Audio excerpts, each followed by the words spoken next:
Hmm. Hoorah! All right. Live chat. Let's get that going. Live chat. Oh, preset. Yeah, let's go. Okay, sure. Stream help.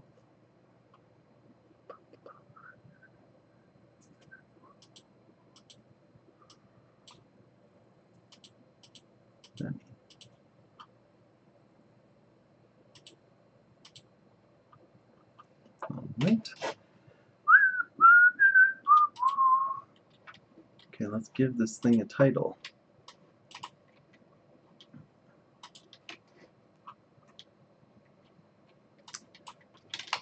Logo redesign.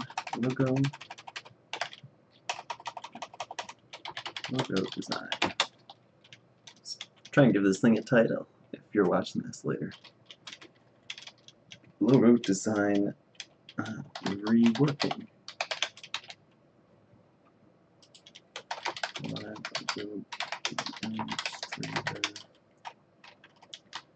Logo design reworking.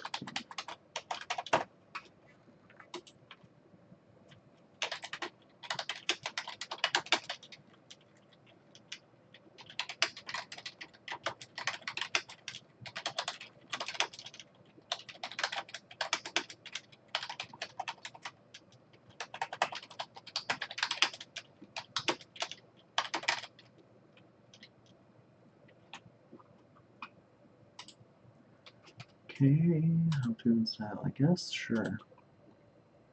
Save that? Yeah. Who's watching?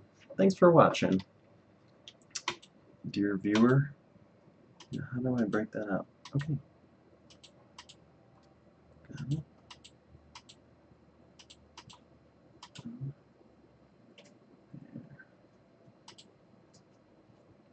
Chat, that's what I'm looking for. Oh, where'd you go? Saw about that. I will get to this logo, I promise. Okay. A bunch of other stuff, but let's see. Okay. So, this is a logo for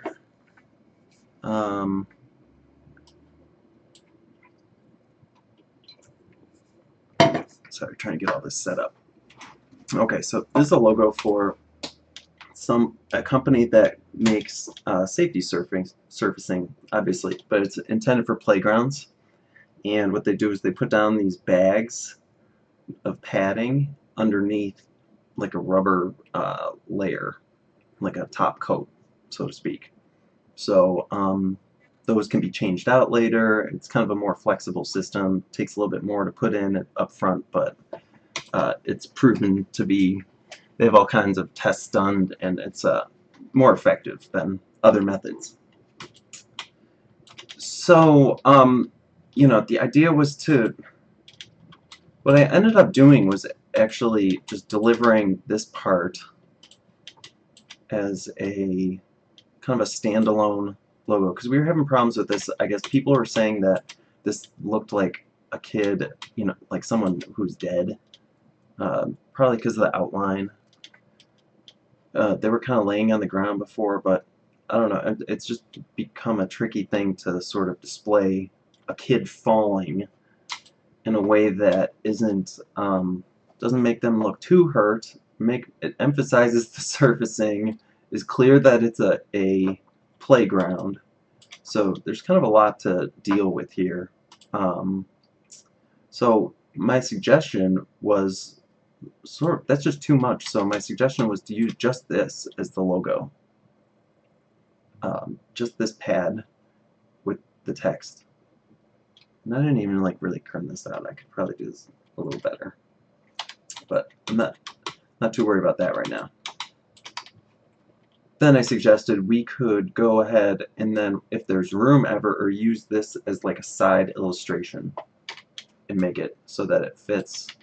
Because my challenge was that, how do I make this illustration detailed enough but still work at a small enough scale where that's, you know, works as a logo? That's just simply not going to work in every case. So Um,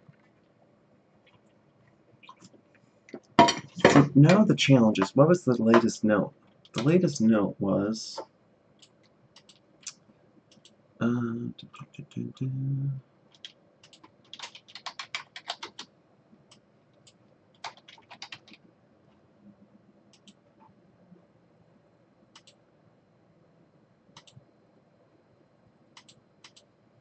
sorry.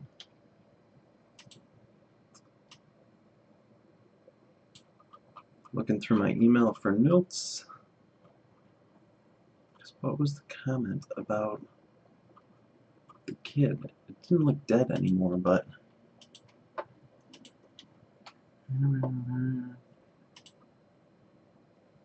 so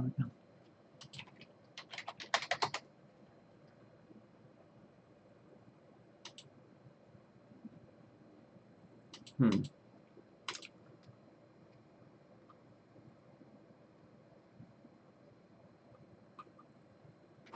Let me look on my phone. Sorry, this got to be not interesting. Real quickly, I guess. So, you know, let's look at old versions. Let's do that.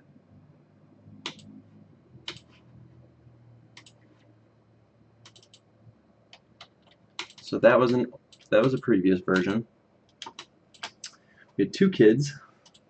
That one looked dead. I get that. Now this one, they were saying didn't look like it was necessarily falling.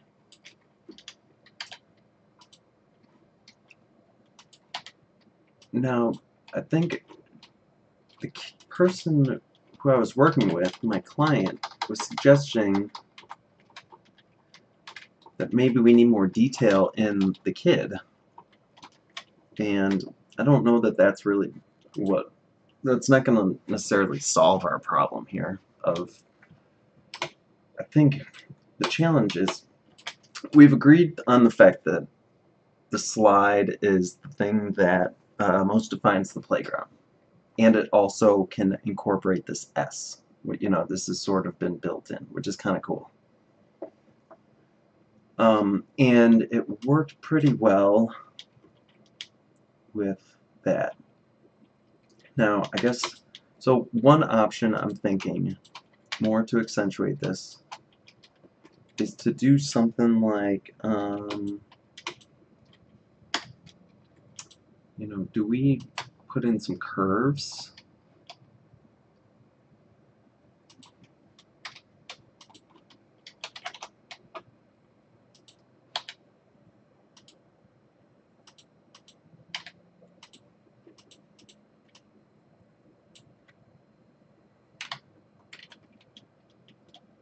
Does that help? You know, at this point, I'm just going to kind of try some things that, without spending too much time,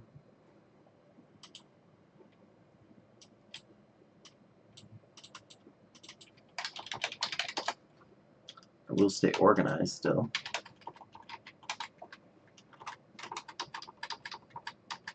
So maybe it's like, I think, do we need a point down to here? That would be good. Oh, that would be really good. So maybe we can, maybe if we have the lines, we could possibly do that more.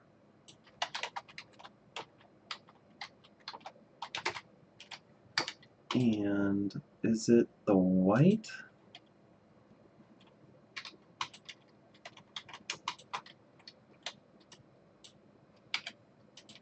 Could be the white.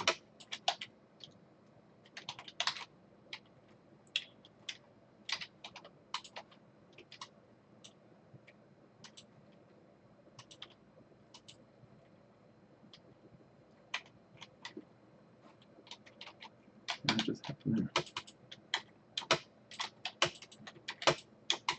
Ooh, that's not bad. Not with the outline, of course. Not that. But So you guys see how I'm doing this with the outline? I have 2 layers here. Might as well go deep on that. Okay, so I have 1 layer, which is my main body. That's just filled with white. Then I have a layer of a copy of the shape below, and that one is filled with the stroke color and then has a stroke on it. So I can make this fatter and turn that back on, and then I can change the outline of that stroke without affecting the original one and kind of have a lot more control. See, this is kind of interesting. Maybe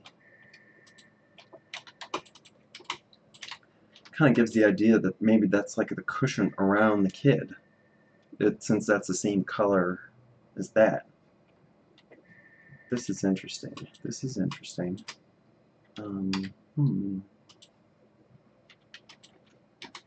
There's a lot of lines and stuff, but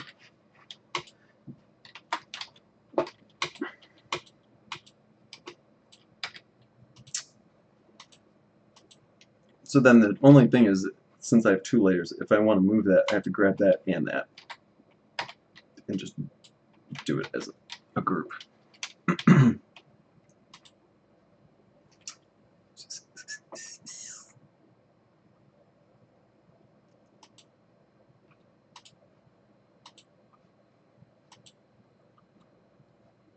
Can I put in keywords here?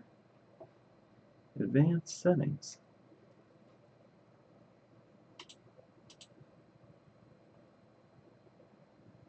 Live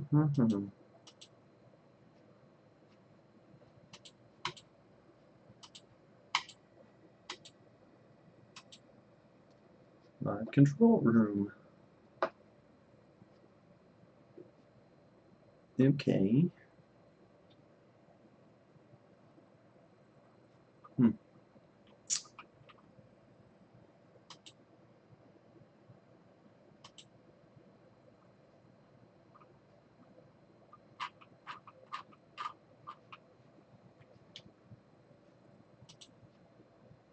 Ingestion settings. Okay.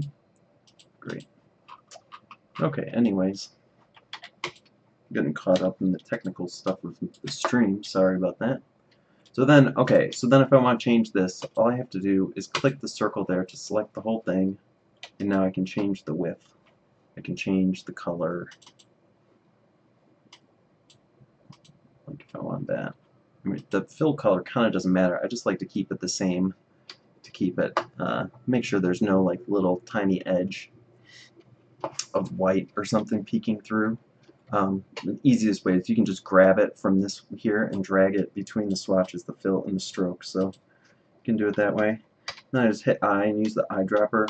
Now if I just hit it on that, it'll take all the properties. So you saw that stroke went away because this purple here, up here, has no stroke. And it now eyedrop the color and all the properties. So I'm going to undo that. If I hit Shift, it will just take the color and fill whichever I've selected. So now I could do that there again, but really I'm just going to drag it. It's easy. So there we go. Like that. And the purple kind of looks better, but actually I think the blue makes a lot more sense. And I think it makes sense to have that really be a big cushion. I'm almost wondering. Now here's the thing. The cool thing about this is now if I decide I can make copies of that,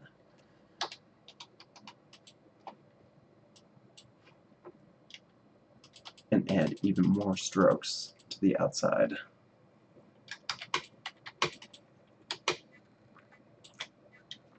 Now that really looks like a chalk outline. So I think it's the dark outline maybe that...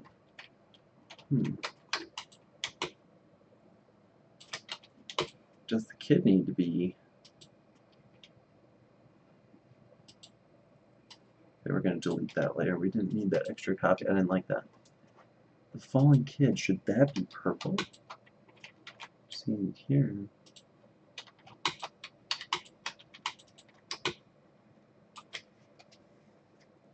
Hmm.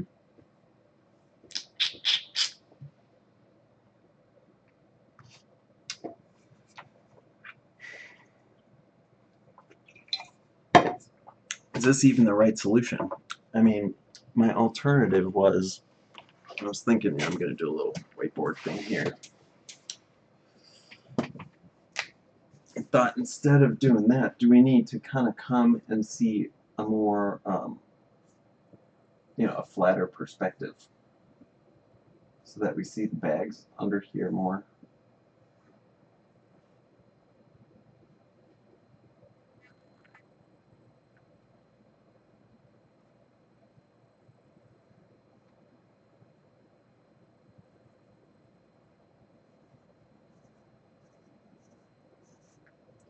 And then see the slide more like that.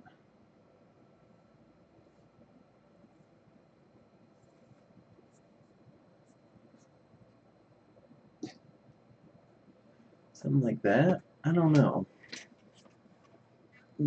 I think I don't really want to redesign it that much. I don't know if it needs it, and I don't know if that'll fix the problem either. I think the white is really the best. We just gotta figure out these lines, maybe. Maybe those should be...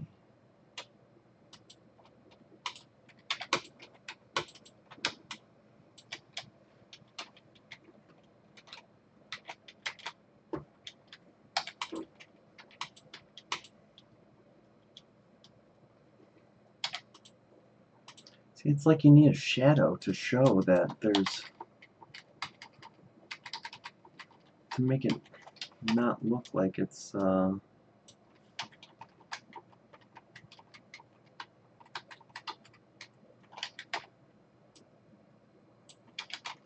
was thinking maybe connect it to the slide a little more so it's still...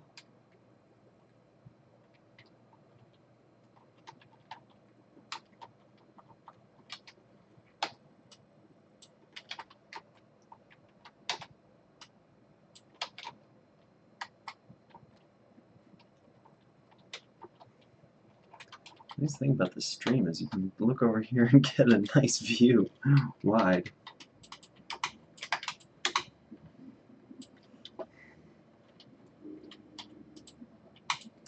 Okay, because honestly it's like, okay, there's the lines.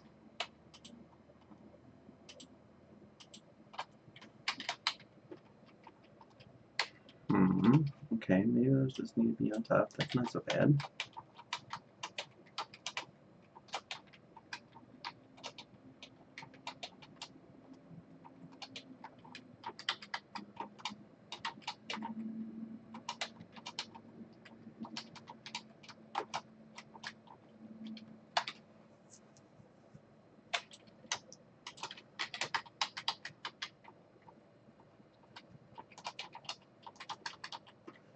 Okay, and then maybe I really do need, like,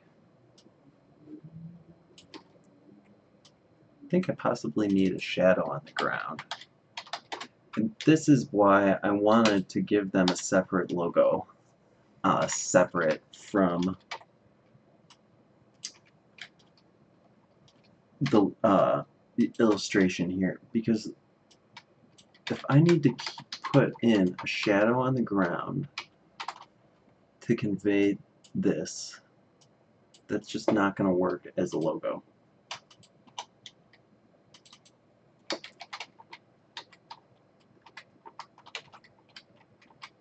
Although that is not half bad, since I can kind of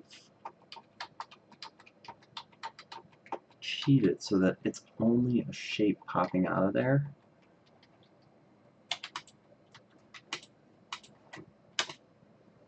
Okay.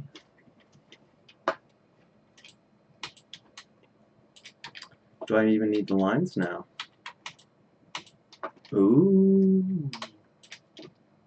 I can get rid of the lines.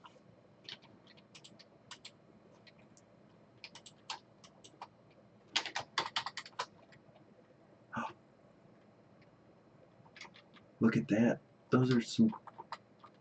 See, I'm kind of looking at the way that the shapes are interacting here. You know, it's kind of like cropping a photo. Like, you kind of want all of these things to sort of just fit together just right, and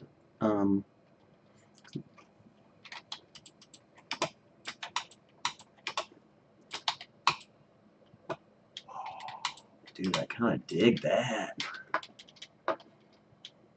Let's give this a little bit more room.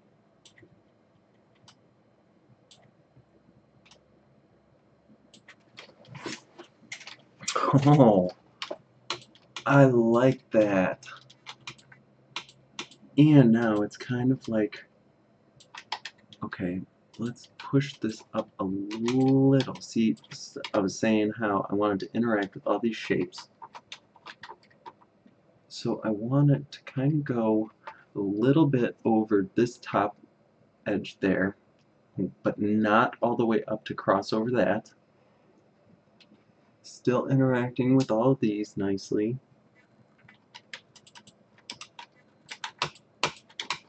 Those little overlaps are going to give us some. And then let me go ahead and kern this.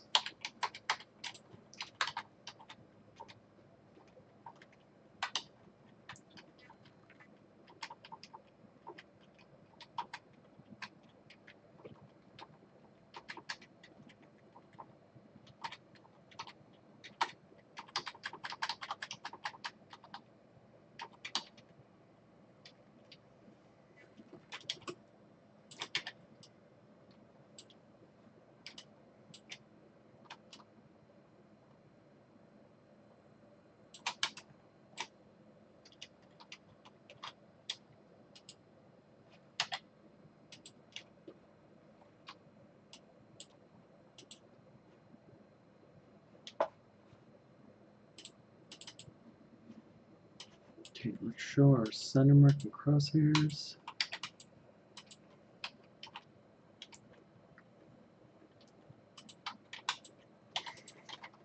Tighten that up too.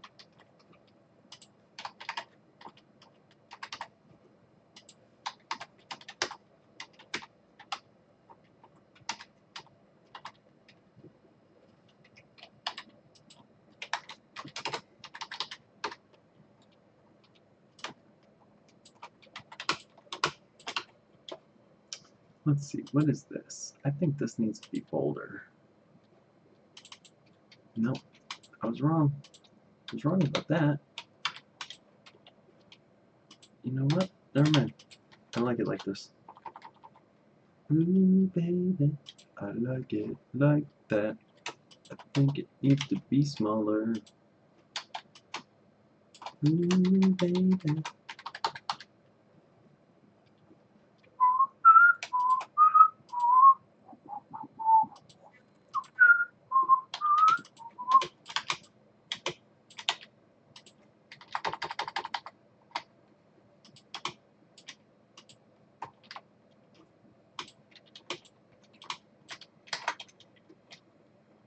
There. I dig this. Okay, let's get rid of the crosshairs so we can see this.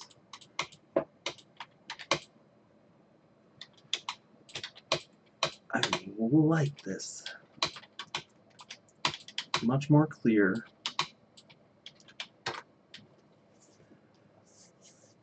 Okay. Save for web so that we can send this off.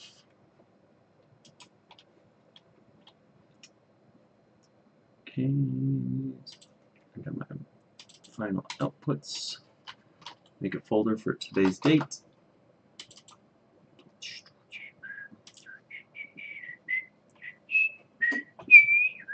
What do you guys think? You like this one? Are you happy with that? That was a pretty good use of 23 minutes, I think. Well, yeah, you know, I've been wanting to do more of these design tutorial kind of things, and I think the live streams are a good way for me to kind of get my bearings while doing them, so that I can plan some that are a little bit more concise and figure out what it is that I want to say. Because can see some of this was kind of dull, but if you found it interesting, let me know in the comments, and like and subscribe, and check out some of the other videos. I've got some After Effects tutorials up, and I'm looking to make some more of these design tutorials, like I said. So yeah, thanks for tuning in on Witch Doctor Studios, and I'll catch you next time.